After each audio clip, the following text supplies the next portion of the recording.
బాదం పప్పులో పోషక పదార్థాలుంటాయి. ప్రస్తుత కాలంలో అనేక మంది పలు ఆరోగ్య సమస్యలతో బాధపడుతుంటారు.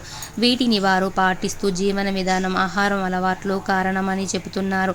అయితే ఈ కారణాలకు మించిన మరో విషయం ఏమిటంటే తినే ఆహారంలో పోషకాలు సరిపడలేకపోవడమే అని నిపుణులు చెప్తున్నారు. అందుకోసం పోషకాలతో కూడిన సమతుల్య ఆహారాన్ని క్రమం తప్పకుండా తీసుకోవాలని ఆరోగ్య నిపుణులు చెప్తున్నారు.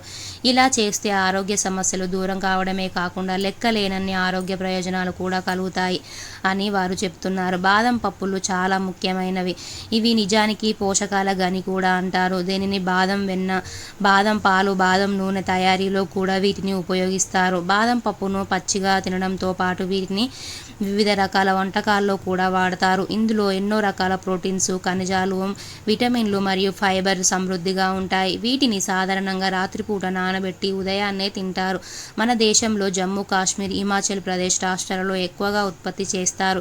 కాల్షియం, మెగ్నీషియం, పొటాషియం, ఫాస్ఫరస్ వంటి ఖనిజాలు కూడా బాదంలో పుష్కలంగా ఉంటాయి. బాదం పప్పు తినడం వల్ల మెదడు పనితీరు బాగుంటుంది. తద్వారా జ్ఞాపక శక్తి మెరుగుపడుతుంది. ఎముకలు గట్టిపడడానికి, బోన్స్ ఆరోగ్యంగా ఉండడానికి అద్భుతంగా పనిచేస్తాయి. ఇది రాత్రి నానబెట్టిన బాదంను తీసుకోవడం వల్ల మధుమేహం వల్ల సంభవించే బలహీనతల నుండి ఉపశమనం పొందవచ్చు. రోజు బాదం తినడం వల్ల నడుము చుట్టూ ఉన్న క్రొవ్వు కరుగుతుంది. తద్వారా మీ బరువు తగ్గుతారు. జీర్ణక్రియ కూడా మెరుగుపడుతుంది. బాదం తింటే గుండె పనితీరు మెరుగుపడుతుంది. అలసిన శరీరానికి తక్షణ శక్తిని అందిస్తుంది. రక్తంలో ఇన్సులిన్ శాతాన్ని పెంచే గుణం బాదంలో ఉంటుంది. కాబట్టి షుగర్ పేషెంట్లు బాదం తింటే మంచి ఫలితాలు కనిపిస్తాయి అని ఆరోగ్య నిపుణులు చెప్తున్నారు.